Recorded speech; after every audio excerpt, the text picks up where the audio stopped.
नमस्कार। जय राम, जय सिया राम, जय हो बागेश्वर धाम सरकार, जय हो हनुमान जी महाराज। मेरे प्यारे सभी दर्शकों, आपके मन में कभी न कभी ऐसा आता होगा कि हम अपने जीवन में जो कर्म करते हैं या जो लोग अपने फायदे के लिए दूसरे की संपत्ति छल कपट करके अपने फायदे के लिए खुशियां मनाते हैं, ऐसे किए गए कर्मों का हमारे भविष्य में क्या असर पड़ता है। दोस्तों, एक कहावत आपने तो सुनी ही होगी, कर भला तो हो भला। लेकिन कभी सच होते देखा है, अगर आप दूसरों का भला करेंगे और उनके लिए अच्छे काम करेंगे तो आपके साथ भी अच्छा ही होगा। हम जैसा व्यवहार दूसरों के साथ में करते हैं, अच्छा या बुरा, वैसा ही हमारे साथ में व्यवहार होता है। तो दोस्तों, आज की कहानी बहुत ज्ञानवर्धक और प्रेरणादायक कहानी है। आप इस कहानी के अंत तक जरूर बने रहेगा। अगर आप इस कहानी के अंत तक बने रहते तो वाकई में आपके जीवन में एक नई सीख देकर के जाएगी। तो चलिए बिना देरी की इस कहानी को हम शुरू करते हैं। एक समय की बात है, एक महान तपस्वी अपने आश्रम में रहते थे। एक बार उनके एक शिष्य ने उनसे पूछा, गुरुदेव, जीवन में सच्चे कर्म का क्या अर्थ होता है और कर भला तो हो भला का क्या अर्थ होता है।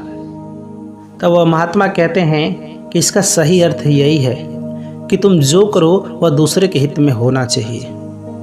और महात्मा ने कहा कि चलो, इसका मतलब मैं तुम्हें एक कहानी के माध्यम से बताता हूँ। एक राज्य में एक नवविवाहिता पति पत्नी आनंद और लक्ष्मी रहते थे।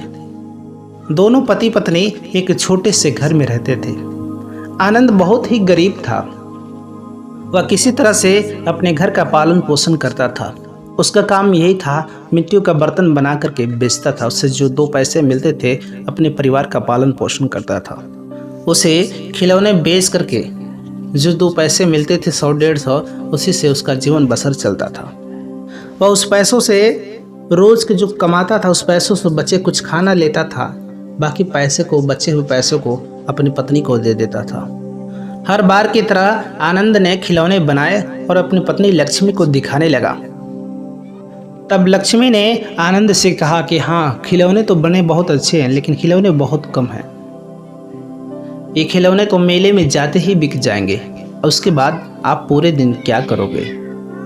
तब आनंद ने कहा कि तुम सही कह रही हो, इतने खिलौने से क्या होंगे, हमें और खिलौने बनाना चाहिए।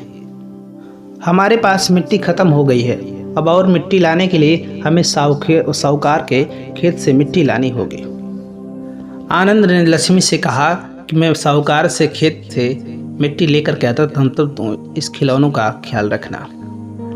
आनंद ने लक्ष्मी से कहा कि साहूकार के खेत की मिट्टी बहुत अच्छी काली है, इससे खिलौने बहुत अच्छे बनते हैं और तुम इस खिलौनों का ख्याल रखना, मैं भी मिट्टी ले करके आता हूँ। लक्ष्मी ने कहा कि ठीक है, जाओ जल्दी ले करके आना और साहूकार से पहले ही पूछ लेना, उसके बाद मिट्टी उसके खेत से खोदना, नहीं तो वह पैसे मांगने लगेंगे। इतना कहने के बाद आनंद वहां से निकल पड़ा। आनंद बहुत भोला भाला था, जिसका फायदा गांव वाले उठाते थे उससे काम करवा के। अब आनंद साहूकार के घर पे पहुंचा। तब साहूकार ने देखा कि उस आनंद को आते हुए। आनंद ने साहूकार के मुनीम जी से पूछा। आनंद ने मुनीम से पूछा कि मुनीम जी, सुना है कि आपके खेत की मिट्टी बहुत अच्छी है, आपकी इजाज़त हो तो मैं आपके खेत से मिट्टी ले लूं, क्योंकि आपकी मिट्टी से मेरे खिलौने बहुत अच्छे बनते हैं। तब मुनीम मन ही मन सोचता है कि साहूकार ने ऐसे भी मुझे उस खेत को खोदने के लिए कहा है, तो क्यों ना मैं इस बेवकूफ़ से उस खेत को खुदवा लूँ। वैसे भी यह भोला भाला आनंद सारे गांव का बोझ उठाता हुआ चलता है, तो क्यों ना मैं भी इस बहती हुई गंगा का फायदा उठा लूं।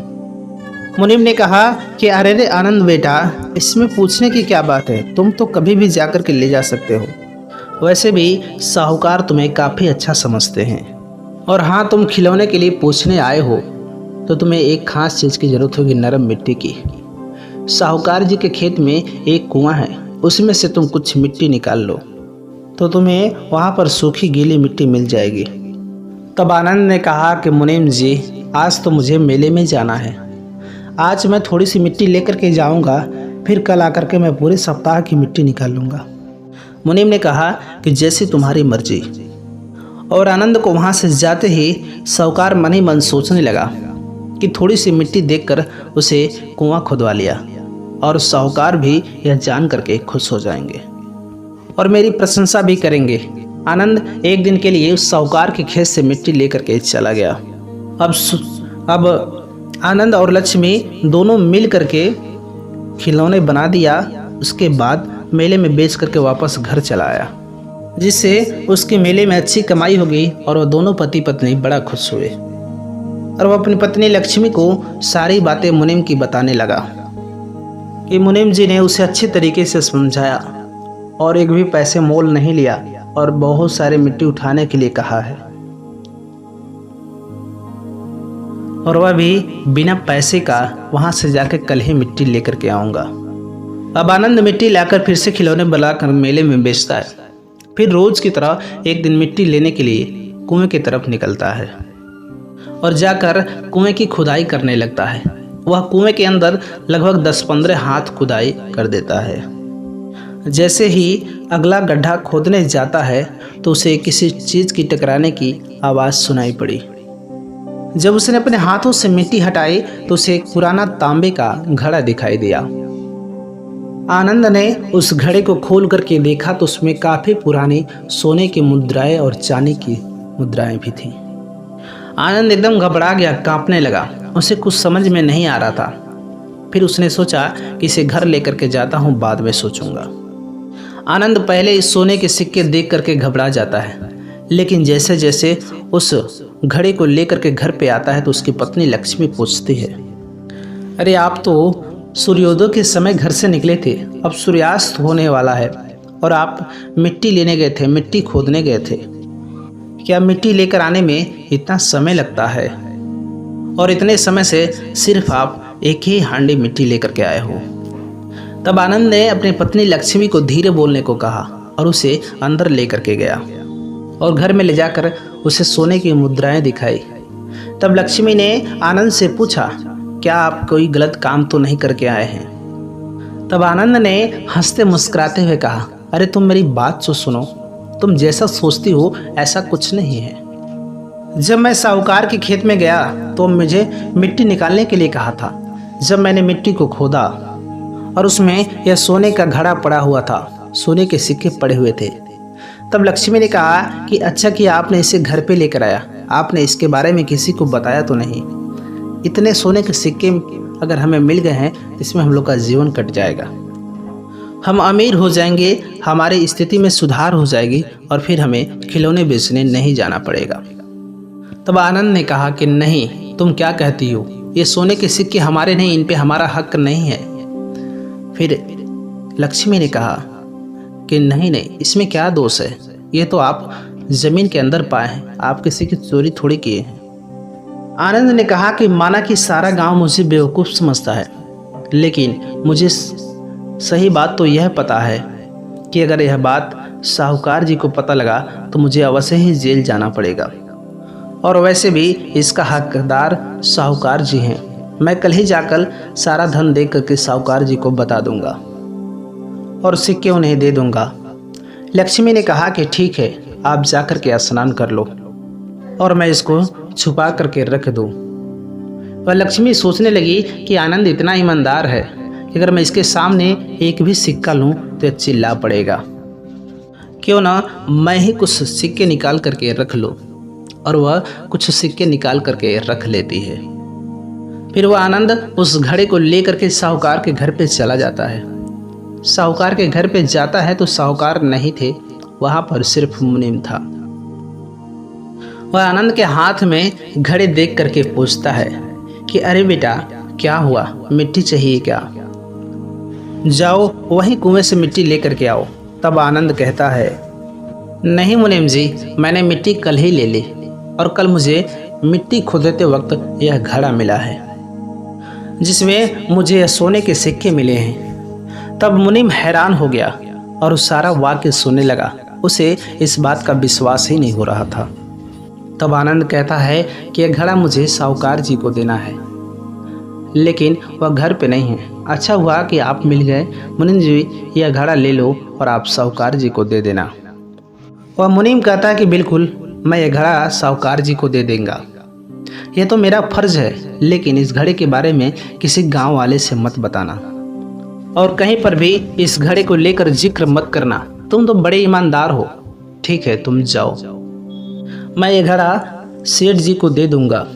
सोने से सिक्का भरा घड़ा देकर के वह आनंद वहां से निकल जाता है। अब मुनीम सोचने लगा कि मेरी अक्ल क्या घास चरने गई है। मैं इस घड़ी को साहूकार को दे दूंगा। अगर मैं साहूकार को दे दूंगा तो मुझे क्या मिलेगा? पूरी उम्र काम करके मैं अभी तक मुनीम ही बना हूँ और साहूकार सेठ बना हुआ है। अगर मैं इसे दे ही दूंगा तो मुझे जीवन भर मुनीम की ही नौकरी करनी पड़ेगी और मैं भी इसे अपने पास में रख लूँगा और साहूकार के जैसे सब कुछ खरीद लूँगा। घर द्वार सब कुछ महल जैसा बनवा लूँगा, सब कुछ खरीद लूँगा और किसी को पता चलने के पहले ही उस बेवकूफ़ को फंसा दूँगा। वैसे भी उसके बाद का कोई यकीन नहीं करता। उस बेवकूफ़ आनंद को फंसा कर मैं इससे मुक्त हो जाऊँगा। वह मुनीम सोचता कि वाह, क्या दिमाग मैंने पाया। अब इधर आनंद रोज की तरह खिलौने बेचने जाया करता था। एक दिन अपनी पत्नी लक्ष्मी से कहा कि लगता है कि आज देर रात हो जाएगी, आज मैं देर से खिलौने बेच करके आऊँगा। लक्ष्मी ने कहा कि पता है कि आपकी ईमानदारी का फल आपको जल्दी ही मिल जाएगा। इतनी मेहनत से बनाए हुए खिलौने आपके जल्दी ही बिक जाएंगे और मैं भी इधर खाना बना करके रखूँगी। इतने में मुनीम साहूकार को लेकर के आनंद के घर पे आता है। उसने कहा कि जब ये मिट्टी खोद करके घर पे आ रहा था तो मैंने इसे हाथ में कुछ ले जाते हुए देखा। इसका साफ साफ अर्थ है कि जरूर हमारे खेत में से इसे कुछ मिला है। मैंने इन दोनों को कल बात करते हुए सुना था। अब इनके घर की तलाशी लेनी चाहिए। तब मुनीम ने सिपाही को बुलाया। अब इधर लक्ष्मी डरने लगी। तब वह सिपाही को बुलाता है। तब आनंद ने सारी घटना उस साहूकार को सुनाई। उसने कहा कि जब मैं आपके खेत में मिट्टी खोद रहा था तो मुझे एक पीतल के घड़े मिले थे जिसमें सोने की मुद्राएं थी और वह घड़े ले जा कर के मैं मुनीम जी को दे दिया था। साहूकार को मुनीम पर भरोसा था, इसलिए उसने साहूकार ने मुनीम की बात को ही माना और उस आनंद से कहा कि मैं तुम्हारे घर की तलाशी लेना चाहता हूँ। आनंद कहता है क्यों नहीं, आप बेझिझक मेरे घर की तलाशी ले सकते हैं। मेरे को जो मिला था मैंने वह मुनीम जी को ले जा करके दे दिया था और आपको देने के लिए भी कहा था। मुझे किसी बात का डर नहीं है। आप बेझिझक मेरे घर की तलाशी ले सकते हैं। अब लक्ष्मी के मना करने के बाद मुनीम ने कहा कि ज़रूर सोने की मुद्राएं के साथ साथ इन्हें और कुछ भी मिला होगा। यह हमें रोक रही है। जब आनंद के घर की तलाशी ली गई तो सोने की कुछ मुद्राएं मिली। अब इसके बाद आनंद को कुछ समझ में नहीं आता है। अब सिपाही आनंद से पूछते हैं कि क्यों, तुमने तो सारे सिक्के मुनीम जी को दे दिए थे। अब ये सिक्के कहाँ से आए, जबकि तुम दावा कर रहे हो कि तुमने सारे सिक्के मुनीम को दे दिए हो। अब ये सोने की मुद्राएं कहाँ से आए, तुम बता सकते हो। आनंद ने साहूकार से कहा कि आप मेरी बातों का विश्वास कीजिए। मैंने सारे मुद्राएं, सारे सोने के सिक्के मैं इस मुनीम जी को दे करके आया हूँ। साहूकार ने भी आनंद से पूछने लगा कि जब तुमने सारे सिक्के मुनीम को दे दिए थे तो ये कहाँ से आए, साफ साफ बताओ, नहीं तो सिपाही तुम्हें कारागाह में डाल देंगे। अब डर के मारे वह आनंद रोने लगा। तब उसकी पत्नी लक्ष्मी कहती कि साहूकार जी, मैंने चुपके से कुछ मुद्राएं अपने पास में रख लिया था ताकि हमारे घर की गरीबी दूर हो सके। बाकी के सारे सिक्के हमारे पति ने इस मुनीम को दे दिए थे और ये अब झूठ बोल रहा है। मुनीम ने कहा ये अपने पति के साथ है, दोनों मिलकर मुझे फंसा रहे हैं ताकि इन्हें कारागाह न जाना पड़े। आपने तो देखा ना कि सोने के सिक्के इनके घर में मिले, अब ये मुझे फंसाना चाहते हैं। अब आप इन्हें ले जाइए, इन्हें कारागार में डाल करके इनकी अच्छी मरम्मत करना। लेकिन साहूकार अभी भी शांत थे। कुछ दिन बीतने के बाद वह एक दिन उस मुनीम के घर पे जाते हैं। तब साहूकार ने देखा कि मुनीम सिक्के गिन रहा है। अब साहूकार मुनीम को देखा सिक्के गिनते हुए मुनीम ने साहूकार को देख करके हैरान हो गया। तब साहूकार ने सोचा कि आनंद सच बोल रहा था और मुनीम से कहा कि मैंने तुम पर भरोसा करके बहुत बड़ी गलती कर दी। तुम्हारी वजह से एक ईमानदार इंसान को सजा हो गई। कुछ देर बाद सिपाही भी वहाँ पर आ जाते हैं और साहूकार ने मुनीम को आनंद की जगह जेल भेज दिया। साहूकार ने आनंद को बुलाया और उसे उसकी ईमानदारी की तारीफ की और साहूकार ने कहा कि पूरा गांव तुम्हें बेवकूफ़ समझता है, लेकिन तुम तो काफ़ी समझदार और ईमानदार हो। साहूकार ने कहा कि सोने के सिक्के में से आधा सिक्का तुम हकदार हो, आधे सिक्के तुम ले जाओ।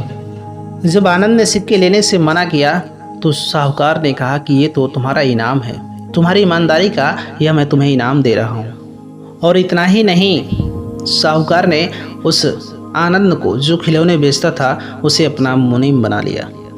इसलिए मेरे प्यारे सभी दर्शकों, कहते हैं कर भला तो हो भला।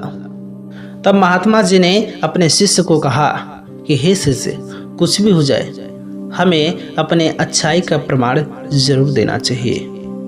अगर तुम लोगों का हित सोचोगे तो तुम्हारा भी हित ही होगा। और हाँ, हर मनुष्य की सोच उस आनंद की तरह होना चाहिए, ना कि उस मुनीम की तरह। इस पर वह शिष्य ने पूछा, लेकिन गुरुदेव, अगर दूसरे का भला हमारे लिए नुकसानदायक हो तो? तब महात्मा ने मुस्कुराते हुए कहा कि हे शिष्य, जो लोग हमारा बुरा चाहते हैं उनका हमें बुरा नहीं सोचना चाहिए, बल्कि उन्हें हमें समझने की कोशिश करनी चाहिए और उन्हें सहायता करनी चाहिए। मेरे प्यारे सभी दर्शकों, कैसी लगी आज की यह हमारी कहानी? कमेंट बॉक्स में ज़रूर बताइएगा। मिलेंगे हम आपसे एक और नई कहानी के साथ। तब तक के लिए नमस्कार।